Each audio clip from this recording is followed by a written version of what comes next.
대병아, 그렇게 하면 안 돼. 똑바로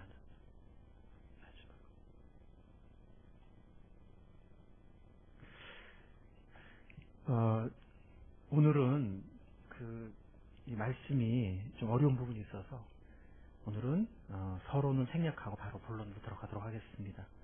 오늘 하나님 말씀은 뭐라고 말하고 있냐면 창세기 6장, 이제 사람들이 땅 위에 번성하기 시작하였다라고 말씀하고 있습니다. 사람이 죄를 져서 타락했지만 생육하고 번성하라는, 땅에 충만하라는 하나님의 그 말씀은 이루어져서 사람들이 땅 위에 번성하기 시작했습니다. 자, 그런데 2절에 보면은 어떤 얘기가 나오냐면, 마이크 볼륨 올려주세요. 2절에 보면 어떤 얘기가 나오냐면, 하나님의 아들들이 사람의 딸들의 아름다움을 보고 자기들의 좋아하는 모든 여자를 아내로 삼았다. 자, 이런 얘기가 나오거든요. 이게 무슨 말일까요? 하나님의 아들들은 누구며 사람의 딸들은 누굴까요? 이게 굉장히 궁금하기도 하고, 또 이 구절은 전체 성경에서 가장 해석이 어려운 난해 구절 중에 속합니다. 여러분들, 하나님의 아들들이 누굴까요?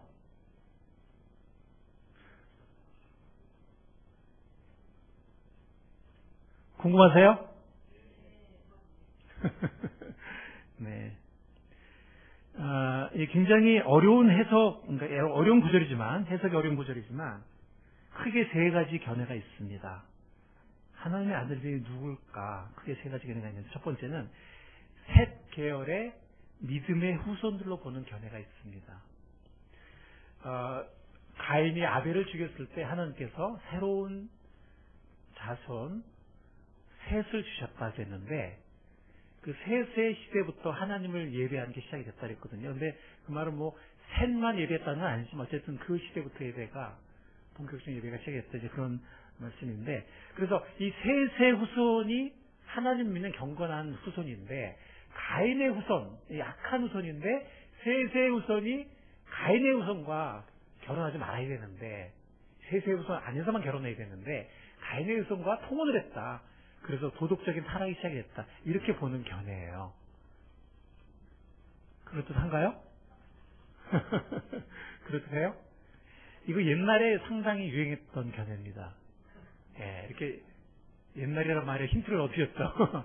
그러니까 이게 영적으로 해석하기 원하는 그런 사람들 사이에서 과거에 상당히 유행했던 견해인데, 이게 좀 약점이 있어요. 첫 번째는, 그럼 모든 셋의 후손은 경건하고 모든 가인의 후손은 다 악하냐? 나중에 우리가 바벨탑 얘기도 나오고 이제 쭉 아브라함 때 얘기가 나오지만 그렇지 않거든요. 심지어 노아조차도 나중에 죄를 질까요, 안 질까요? 그러니까 셋의 후손은 다 경건하고 가인의 후손 다 육신적이고, 이렇게 우리가 보기가 어렵고요. 두 번째는 사람의 딸들을 육적인 존재로 보기가 어려운데요. 왜냐하면은 1절에 사람이 땅에 번성이 시작할 때, 이때 사람은 셋의 후손을 포함하는 모든 사람들을 말하는 거거든요. 2절에서 사람의 딸들한테 갑자기 여기서 가인의 후손이 된다, 이렇게 보기도 참 이것도 쉬운 문제는 아닙니다. 마지막으로는 영적인 자손들과 육신적인 자손들이 설사 인정한다 치더라도, 영적인 자손들과 육신적인 자손들이 결혼하면 거기서 고대 유명한 용사가 나온다. 그러니까 경건한 자손끼리 결혼하면 용사가 안 나오고, 경건한 자손과 불경건한 자손이 결혼하면 거기서 고대 용사가 나온다. 이것도 참 이해하기 어려운 얘기입니다. 그래서 오늘날에는 학자들 사이에서 이 첫 번째 견해를 따르는 사람은 거의 없습니다. 이 두 번째와 세 번째가 문제인데, 두 번째는 아까 이제 어떤 분도 얘기를 했지만 이걸 천사로 보는 견해입니다. 우리 다 같이 욥기 1장 6절을 찾아가 보도록 하겠습니다. 앞으로는 화면을 이렇게 다 안 쓰려고 그래요. 우리가 화면을 쓰니까 너무 이렇게 성경 안 찾고 너무 편하게 이렇게 좀 그런 것 같습니다. 우리가 화면을 조금 쓰긴 쓰는데 우리가 또 많은 경우는 성경을 직접 찾아서 줄을 치고 표시를 하고 이렇게 했으면 좋겠습니다. 욥기 1장 6절. 그래서 우리 성경 빨리 찾아야 돼요. 성경을. 예. 성경을 한 3초 안에 찾는 훈련을 한번 해보세요. 아무리 늦어도 5초 안에. 네. 1분 이렇게 걸리면 곤란하겠죠, 그죠? 자, 1장 6절 한번 읽어보도록 하겠습니다. 욥기 1장 6절 시작. 하루는 하나님의 아들들이 와서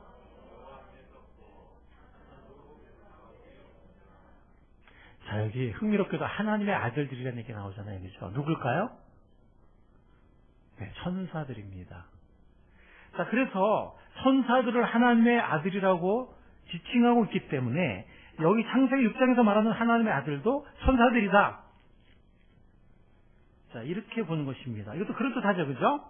네, 그렇답니다. 자, 그런데 이 견해의 약점이 또 몇 가지가 있어요. 무슨 얘기냐면, 천사들을 하나님의 아들이라고 표현한 구절들이 있어요. 그거 맞습니다. 근데 문제는 천사들만 하나님의 아들이라고 표현했냐. 그것도 다른 문제거든요. 그래서 천사들을 하나님의 아들이라고 표현했다 그래서 그리고 하나님의 아들은 항상 천사냐. 여러분들 수학에서 필요조건, 충분조건 배우셨죠? 여기 항상 성립하는 건 아니거든요. 그래서 좀 이따 우리가 다른 경우에 또 하나님의 아들이라고 표현하는 경우를 찾아보겠지만 어쨌든 뭐 천사들을 하나님의 아들이라고 표현한 구절이 있긴 하니까 그렇게 볼 가능성도 있겠죠. 그죠? 근데 문제가 몇 가지가 있는데 그건 뭐냐면 이 전반적인 이 8절까지의 이 문단의 제목이 지금 뭡니까? 세번역이든 개역개정이든 지금 제목이 뭐죠? 인류의 악행이고 누구의 죄악이에요?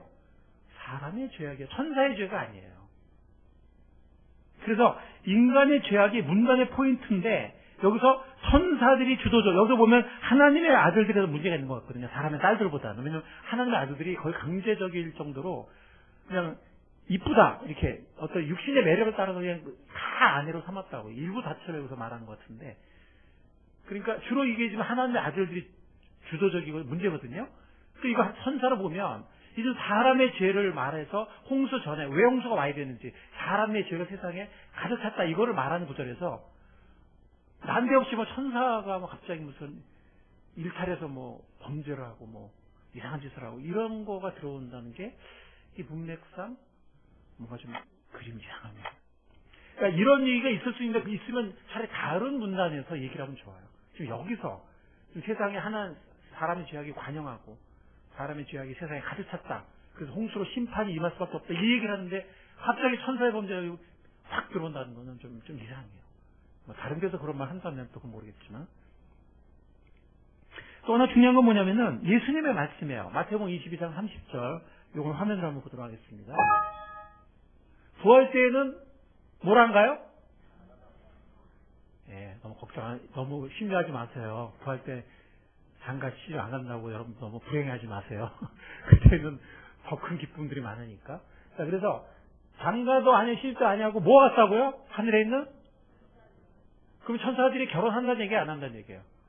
결혼 안 한다는 얘기예요. 천사들이 인간과 대화를 할 때는 있어요. 대화를 하거나. 천사들이 심지어 음식을 먹을 때도 있어요. 그 이야기 보면.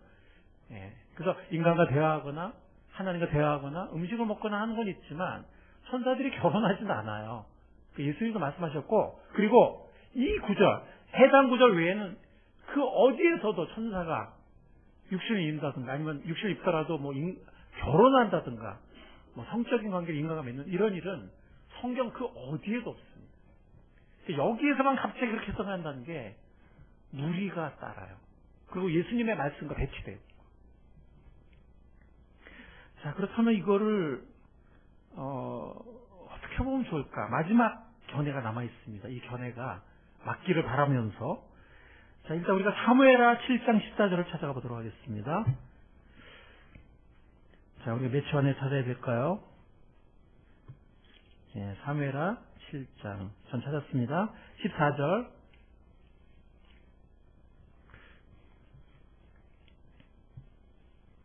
이러면 좋아요. 저는 이러거든요. 자, 시편이 150편까지 있으면 70절 하면 중간이잖아요. 30절 그러면 앞부분이거죠. 근데 이거를 그냥 해서 한 장씩 다 넘기는 분 계세요. 네, 이러면 이제 알세죠. 그러니까 이렇게 이 해당 책이 몇 장까지 있는지를 알고서 대충 거길 사전은 똑같잖아요. ABCD 할 때 이렇게 해서 하면은 몇 장만 넘겨 나오는데, 그렇죠? 그런 식으로 해서 여러분들이 좀 연습을 하시기 바랍니다. 자, 사무엘하 7장 14절 우리 다 같이 한번 읽어보도록 하겠습니다. 시작. 나는 그에게 아버지가 되고 그는 내게 아들이 되리니 그가 만일 죄를 범하면 내가 사람의 매와 인생의 채찍으로 징계하려니와. 그가 누굴까요? 눈으로 보세요. 문맥을. 예. 그가 누굴까요?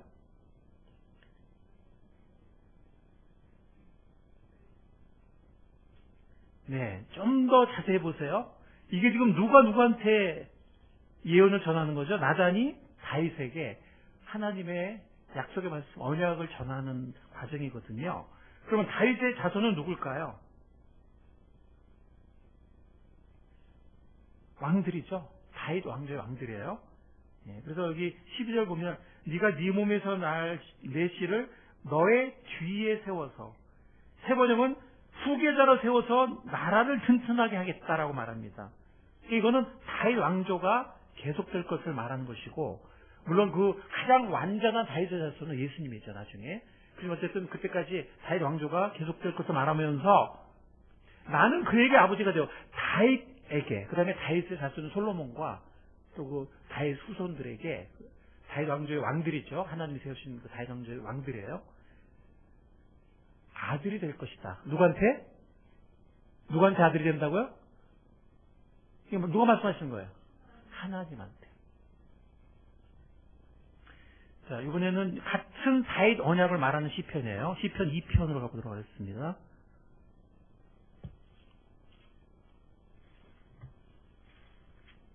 네, 좀 찾았습니다. 자, 시편 2편의 7절을 보도록 하겠습니다. 읽겠습니다. 시작. 내가 여호와의 명령을 전하노라. 여호와께서 내게 이르시되 너는 내 아들이라. 오늘 내가 너를 낳았도다. 자, 하나님이 내 아들이라고 누구한테 말씀하시는데 이 너가 누굴까요?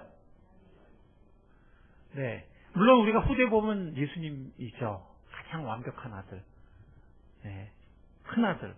자, 그러나 지금 여기서는 다윗과 그 후손 왕들이에요. 하나님이 세우신 다윗 왕조의 왕들인데, 왜냐하면 6절에 보면 내가 나의 왕을 내 거룩한 산 시온에 세웠다. 시온산, 즉 예루살렘에 하나님이 기뻐하시는, 사울은 패하시고 하나님 기뻐하시는 왕을 세웠다 그랬어요. 그리고 그 후손을 그래서 끊어지지 않게 하면서 나한테 아들이 될 거라고.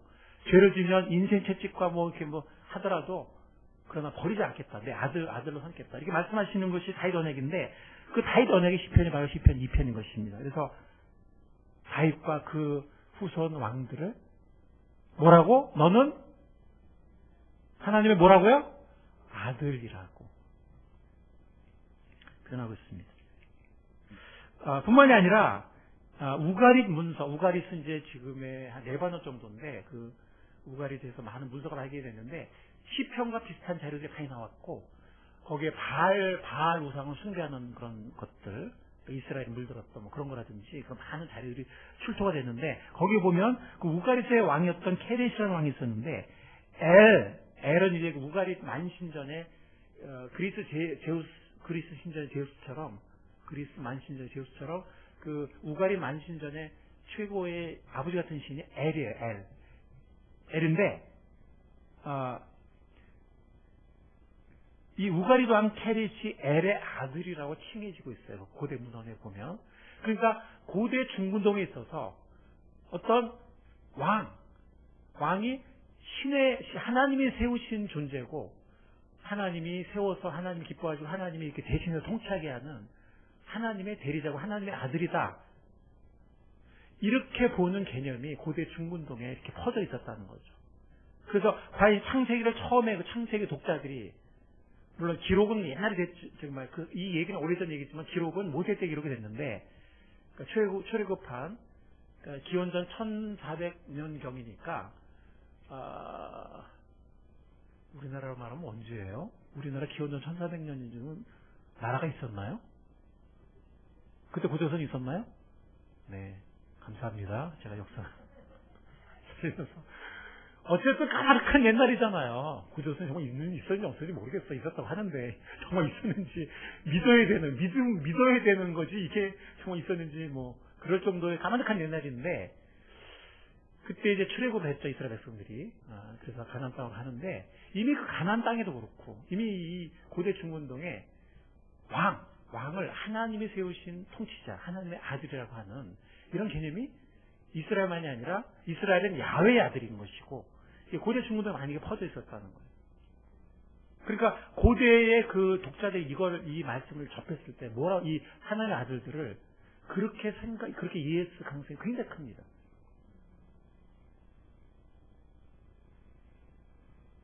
이 견해를 따른다면 그 뭐가 죄고 뭐가 잘못된 거냐?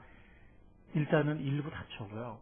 그 다음에 난잡한 성적 관계. 왜냐면은 이게 옛날에 무슨 이렇게 결혼식을 했을까요? 특별한 경우는 하긴 했지만, 이 고대. 지금 보면 이게 일부 일처가 아니잖아요. 내 마음에 드는 사람마다. 여기서 사람은 그냥 일단 평민 같은, 제너럴한 인간이 되겠죠. 일반적인 인간. 그러니까, 그냥 그 여자들 이쁜 자기 마음에 드는 여자는 다 이렇게 아내로 삼았다겠으니까 어떤 강압성도 있었을 것이고, 무슨 결혼식이나 다들 결혼식을 한 사람마다 다 했겠어요. 그러니까 그냥 또 내가 누구 또 어떤 권력이 있으니까 그냥 또 취하고 이런 난잡한 성적 관계. 그리고 그것이 또 일반 평민들에게도 많은 영향을 줬을 것이고, 그것이 잘못인 거죠. 큰 문제인 거죠. 그래서 여기서 우리는 이게 좀 인간의 죄를 말하는 이 세상에 인간의 죄가 편만한 그 문단이잖아요. 이 세 번째 견해가 이 문맥의 제일 맞습니다. 세 번째 견해가 즉 권력의 무분별한 남용이 있고 그리고 이기적인 포괄이 있고 그래서 권세나 힘이 있는 자들이 권세를 부리는 이걸 요즘에 쉬운 말이 있더라고요. 두 글자로 뭐라 그러죠? 요즘 뭐 한다고 그러죠? 갑질한다고 그러잖아요. 이게 꼭 정치인만이 아니에요. 회사든 학교든 이웃이든 뭐가 있다고 하면 그게 돈이 있든 힘이 있든 자리가 있든 뭐가 있든 간에 또 갑질하는. 그래서 이 당시에 그 통치자들이 권력을 남용하고 우리나라도 요즘 그 권력의 남용 때문에 온 나라가 온 국민이 지금 몸살을 앓고 있잖아요. 권력을 남용하고 그리고 이기적인 탐심에 의해서 어떤 폭력과 포갑이 있는 그리고 성적인 난잡함이 있는 이런 것들을 보시면서 하나님께서 분노하신 것이고 슬퍼하신 것이고 이렇게 하신 것이죠. 그래서 세 가지 견해가 있는데 사실 이거는 굉장히 어려운 구절이기 때문에 어느 하나로 정말 100% 말하기는 어려울 수 있습니다. 그러나 문맥이라든가 여러 가지 어떤 고대 중근동의 어떤 배경이라든가 생각해 보면 이것을 통치계급으로 보는 것이 가장 무난하고 개연성이 크다는 생각이 듭니다. 하나님께서 세상을 보시는 거예요. 세상을 보셨을 때 세상에 이런 모습들이 있었습니다. 권력의 남용과 포갑과 성적인 난잡함과 이런 모습들이 있었습니다. 여기 2절에 보면은 자기 눈에 좋아하는 모든 여자를 아내로 삼았다. 사실 이거 원어로 보면은 눈에 좋았다는 얘기예요.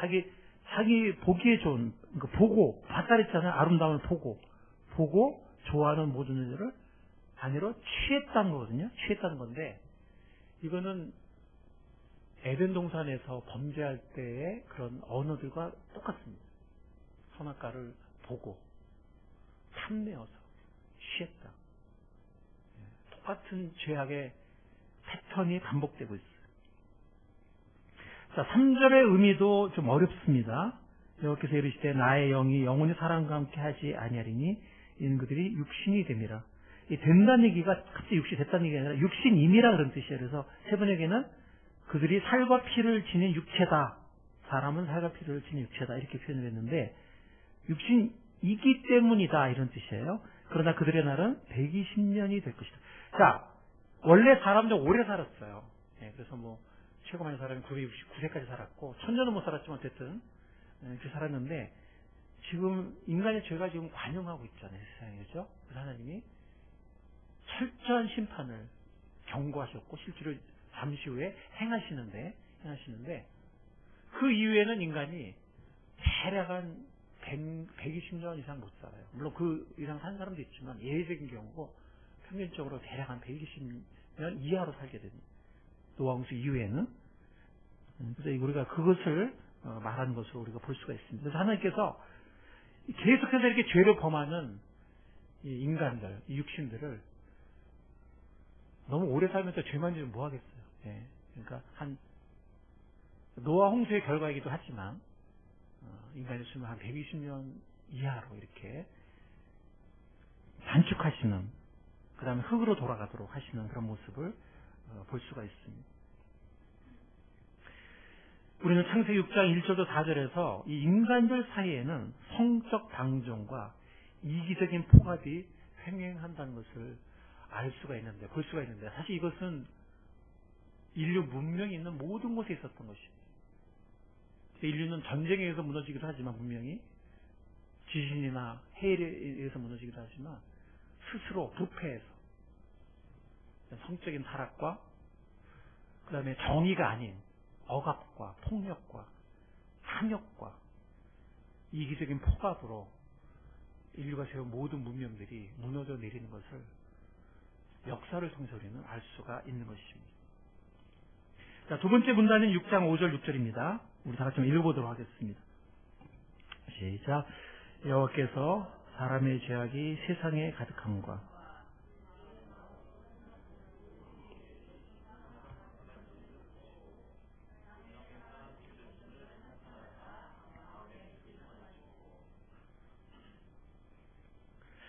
사람의 죄성이 뿌리 깊다는 것을 우리가 이 말씀에서 알 수가 있습니다. 그리고 인간 세상이 죄악으로 넘쳐나고 있다는 것을 우리는 알 수 있습니다. 여러분들 여기서 6절에서 보면 이런 표현이 나오거든요. 사람의 죄악이 세상에 가득하고 그가 마음으로 생각하는 모든 계획이 항상 악하다. 그걸 보시고 땅 위에 사람 지으셨음을 한탄했다는 표현이 나오고 마음에 근심하셨다는 표현이 나오는데 여기서 말하는 근심하셨다는 표현이 무슨 뜻인가 하면 여러분들 자녀들 사랑하시죠? 자녀를 사랑하는데 자녀가 나쁜 짓 해봐. 막 반항하고 대들고 뭐 이상한 짓 하고 맨날 뭐 야동 보고 뭐 아니면 어디 가서 막 거짓말하고 막 띵땅 치고 사기치고 막 공부는 안 하고 어디 가서 이상한 PC방에서 맨날 살고 막 이런다고 해봐요. 네? 예. 친구도 괴롭히고 뭐 이런다고 합시다. 부모한테 반항하고. 그러면 여러분들 마음이 어떻습니까? 그걸 직접 목도한다고 생각해 보세요. 우리는 사실 다 보지 못하잖아요. 우리 자녀의 삶을 다 보지 못해요. 근데 하나님은 그 마음속까지 다 보시잖아요. 드러난 모습도 보지만 드러나지 않은 모습까지 다 하나님 보시잖아요. 여러분들이 그걸 한번 다 본다고 생각해 보세요. 그들의 생각과 그들의 마음과 그들의 숨은 행위까지 드러난 행위는 물론 다 본다고 생각해 보세요.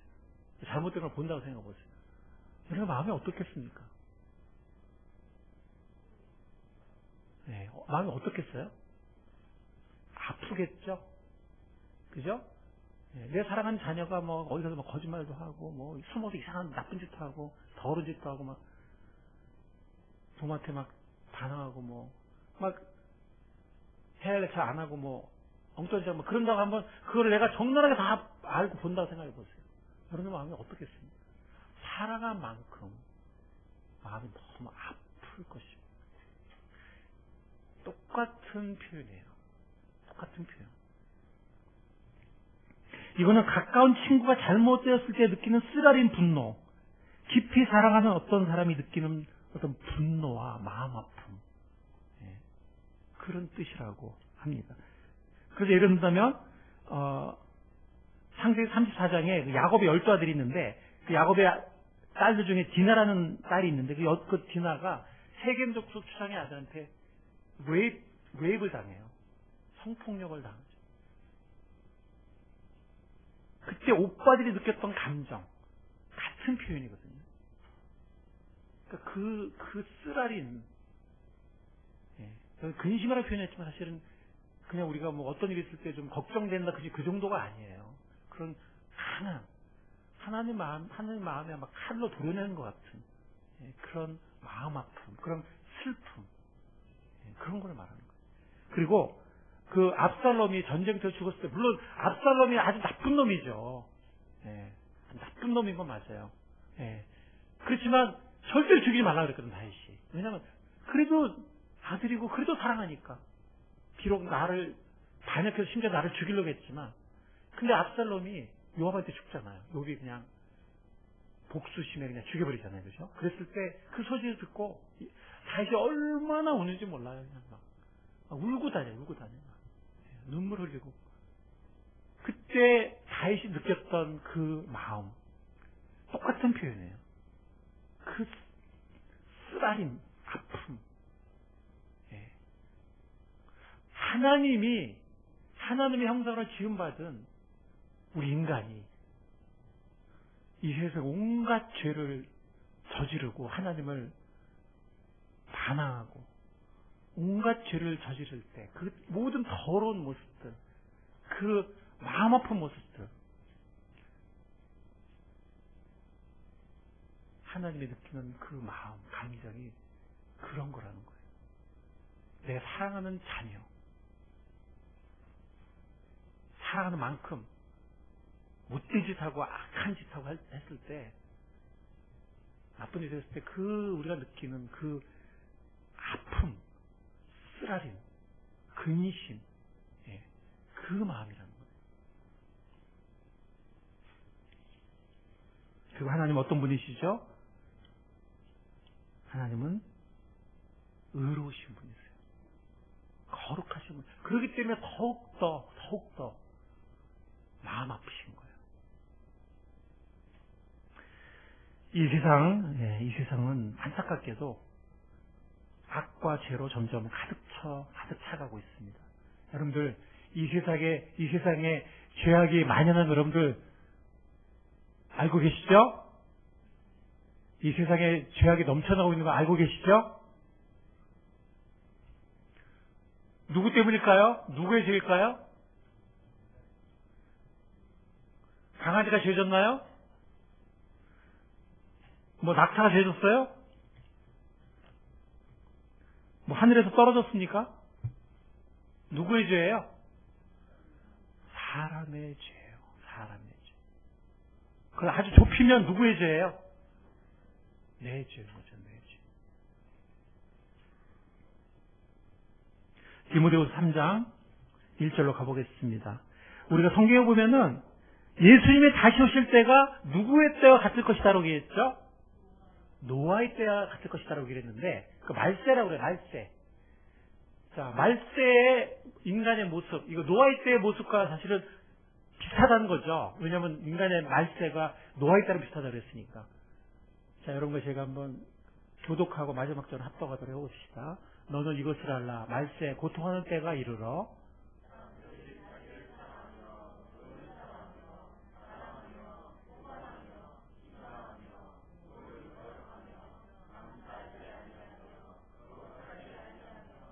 무정하며 원통함을 풀지 아니하며 모함하며 절제하지 못하며 사나우며 선한 것을 좋아하지 아니하며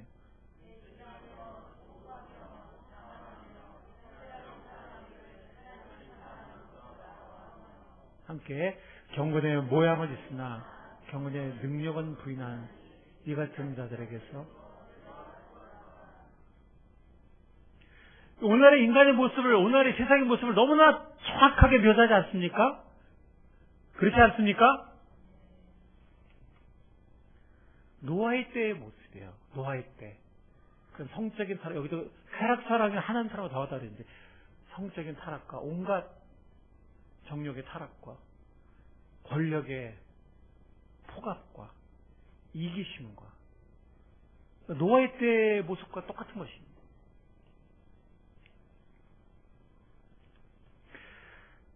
인간의 악함, 세상이 죄로 가득 차가는 이것은 현실입니다. 불행하지만, 마음 아프지만, 안타깝지만 사실입니다. 세상이 죄악으로 물들어가고 있습니다. 노아의 때가 되어가고 있습니다. 하나님의 마음이 어떨까요? 우리도 어떤 때는 막 화가 나잖아. 인간의 이기심과 어리석음과 고집과 탐욕. 어떤 때 우리도 막 화가 나잖아요. 그죠? 예, 제일 많이 화가 나는 게 옆에 있는 사람일 때도 있고, 한 대 푸대고 싶은 데도 있고, 그런데, 거울을 이렇게 돌리면 또 거기 또 내 모습이 있겠죠? 뿐만 아니라 우리 어떤 옆에 있는 사람이 그런 것 같아요. 이렇게 여유 있고 뭐가 다 풍부할 때는 좀 괜찮은데, 이게 뭐가 좀, 어떤 딱 상황이 되면은, 이기심, 탐욕, 예, 드러나는 거죠. 예. 그런데 그것을 하나님 다 보시잖아요. 불국하던 노래 다 보시잖아요. 우리는 다 못 보지만 하나님 다 보시잖아요. 하나님, 세상에 롯 같은 사람도, 롯은 사실 완전한 의인은 아니에요. 완전한 경한 사람. 근데 롯도 소돔과 고모의 성에서 탄식했다고 그랬어요. 근심했다고 그랬어요. 롯이. 그 사람은 아브라함 정도로 그렇게 하나님 앞에 경험했던 사람도 아닌데도 불구하고 그 소돔과 고모라 성에 살면서 이 롯이 탄식했다고 그랬어요. 하물며 하나님처럼 정말 의로우신 분이, 거룩하신 분이, 선하신 분이 다 보시는데, 불과도 다 보시는데, 우리의 마음까지 꿰뚫어 보시고 그 마음이 어떻겠냐. 아까 제가 설명했던 그런 마음 아픔, 그런 분노, 그런 슬픔.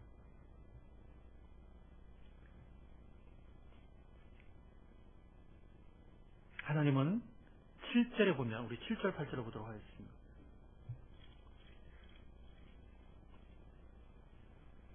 7절을 보겠습니다. 창세기 1장 7절 시작. 이르시되 내가 창조한 사람을 내가 지면에서 쓸어버리되 사람으로부터 가축과 기는 것과 공중의 새까지 그리하리니 이는 내가 그것들을 지었음을 한탄함이니라 하시니라. 하나님은, 의로우시고 거룩하신 하나님은 죄를 심판하셔야만 합니다. 죄를 심판하십니다. 하나님은 죄를 심판하십니다. 하나님은 죄를 심판하시는 분입니다. 하나님만이 궁극적이고 진정한 심판을 하실 수 있는 분입니다. 하나님은 죄를 심판하십니다. 노아 때도 사람들이 홍수가 오긴 뭐가 오냐고. 그 전에 비다운 비가 내려본 적이 없거든요. 그 전에는 안개비 같은 거는 왔을 가능성이 있는데 비다운 비가 내려본 적이 없어요. 노아홍수 전에는. 그러니까 노아홍수 이후에 그러니까 그 전에는 그냥 가랑비나 안개비 그 정도 있었을 것 같은데, 엄청난 비가 온다 그러지. 그것도 세상에서 제일 높은 산이 다 물로 뒤덮인데 사람들이 믿었을까요? 안 믿었을까요? 안 믿었죠. 폭풍우를 본 적이 없는 사람들인데 서서 온다 해도 무슨 가장 높은 산이 뒤덮여. 믿지 않았어요. 그래서 산에다가 방주를 졌잖아요. 그죠? 미쳤다 이랬어요. 저 노인네 저거 뭐라고 그러죠? 왜 그렇게 실성했구나. 예, 이렇게 생각을 했던 거죠. 하나님의 심판이 올 거라고 노아가 경고했을까요? 안 했을까요? 했어요. 그 경고를 사람들이 받아들였을까요? 안 받아들였을까요? 안 받아들였어요. 안타깝게도. 누구조차? 그때 우리가 가장 오래 산 사람이 누구라고 했어요? 무두셀라.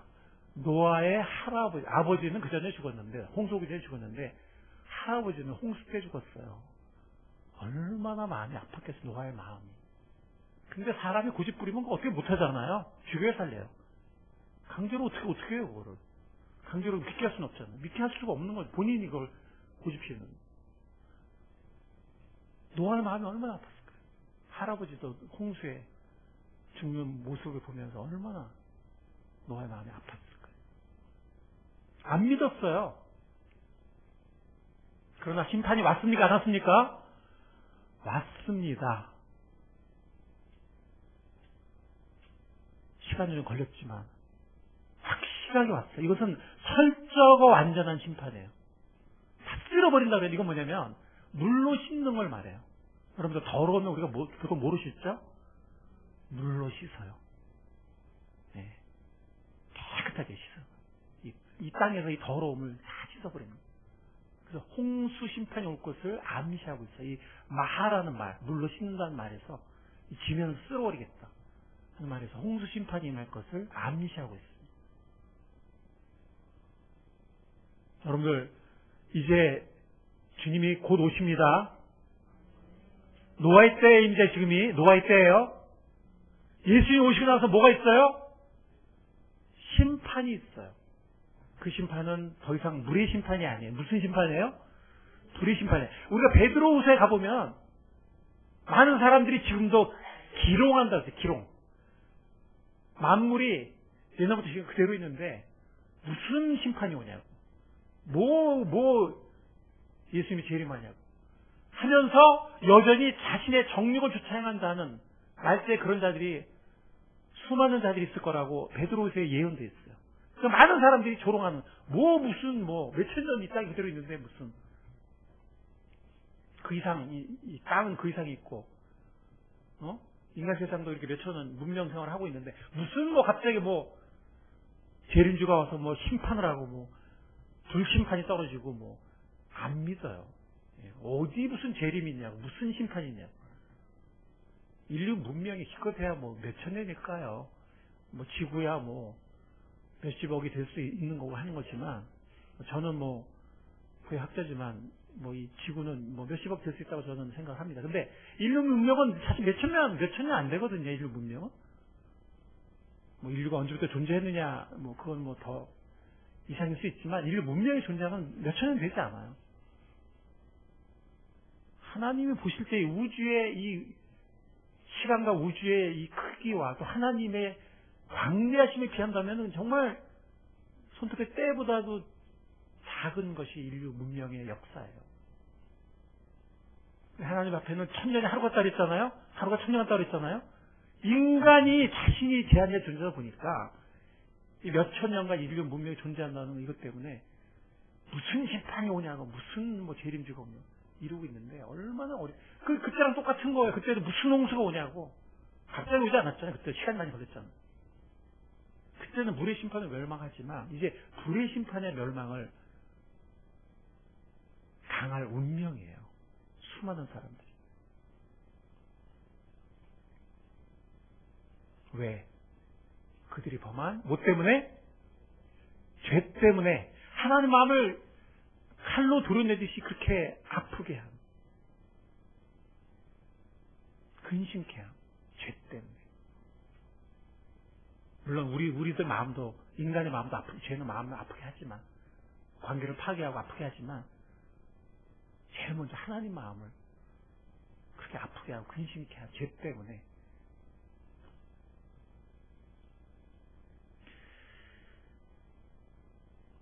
시편 130편 3절 4절 보겠습니다. 같이 읽어보겠습니다. 시작. 여호와여 주께서 죄악을 지켜보실 텐데 주여 누가 서리이까. 그러나 사유하심이 주께 있으면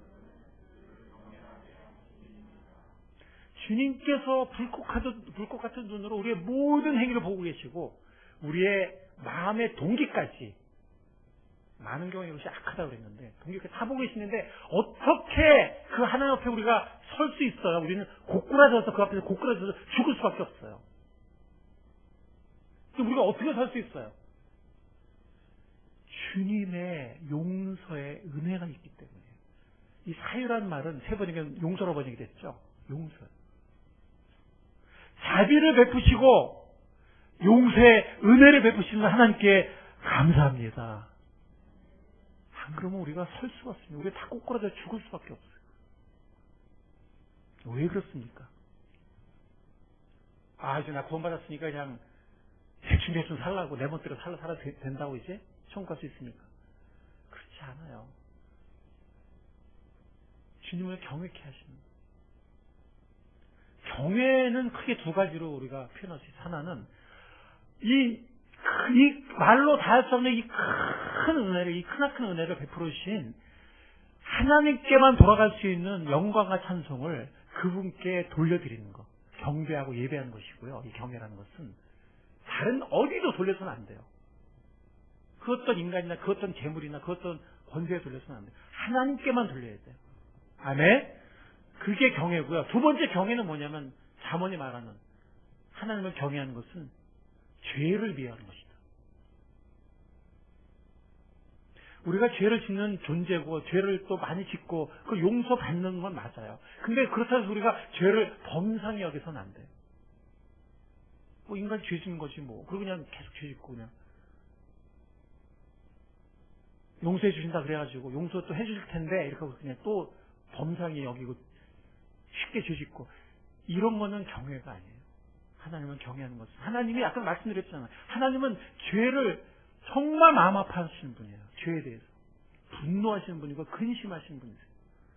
하나님을 경외한다는 것은 죄를 미워하는 거예요. 그것이 우리가 자신은 죄를 짓지 않겠다고 맹세는 할 수 없어요. 우리 맹세할 수 있는 존재는 아니지만 그러나 죄를 미워하는 거예요. 성령님의 도우심으로 죄를 멀리하는 거예요.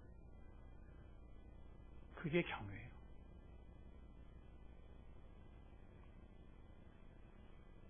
주님의 용서의 은혜를 감사드립니다. 그리고 주님을 경외하는 삶을 우리가 걸어나갈 수 있기를 소원합니다. 에베소 2장 8절 9절 여러분 잘 알고 계시죠? 에베소 2장 8절 9절 우리를 구원하실 때입니다. 네, 요즘에 제 기억력이 옛날 같지가 않습니다. 너무 좋아하지 마시고 너희가 그 은혜를 인하여 믿음으로 말미암아 구원을 얻었나니 너희가 그 뭐로 인하여? 은혜를 인하여. 아멘. 여기에 우리의 소망이 있어요. 하나님의 은혜가 아니면 소망이 없습니다. 구원 받을 때도 그렇고 지금도 그래요. 앞으로도 그래요. 아멘. 하나님의 은혜가 우리의 소망입니다. 너희가 그 은혜를 인하여 믿음으로 말미암아 구원을 얻었나니 이것이 너희에게서 난 것이 아니요. 구원이 너희에게서 난 것이 아니요. 하나님의 선물이라.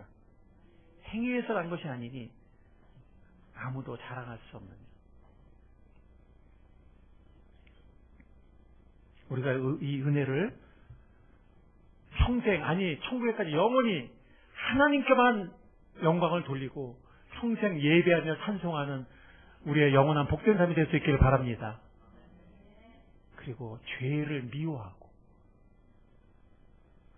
우리만으로는 이걸 우리가 승리할 수 없기 때문에 그리스도의 보혈을 힘입고 성령의 도우심을 힘입어서 죄를 미워하고 하나님과 똑같이 죄에 대해서 죄를 싫어하고 죄에 대해서 근심하고 죄에 대해서 분노하는 죄를 미워하는 주님의 도우심을 힘입어 우리가 그 길을 걸어갈 수 있기를 바랍니다. 메시지를 마칠 시간입니다. 여러분들 예수님이 말씀하시고 다시 한번 기억하시기 바랍니다. 예수님 말씀하시기를 인자가 뭐처럼 온다고 그러셨죠? 도적같이 오실 거라고 말씀하셨어요. 도적은 전혀 예상치 않은 때 옵니다. 도적같이 오실 거라고 말씀하셨어요.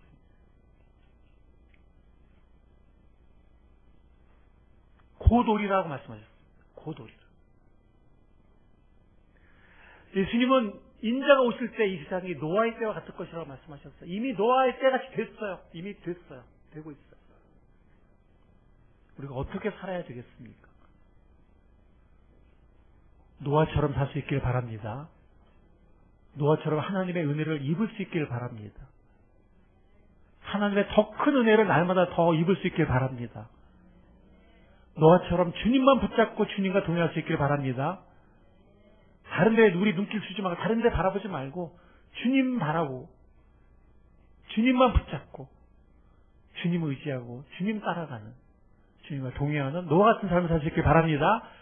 그럴 때 우리는 노아처럼 소수할지라도 노아처럼 그 어떤 사람들을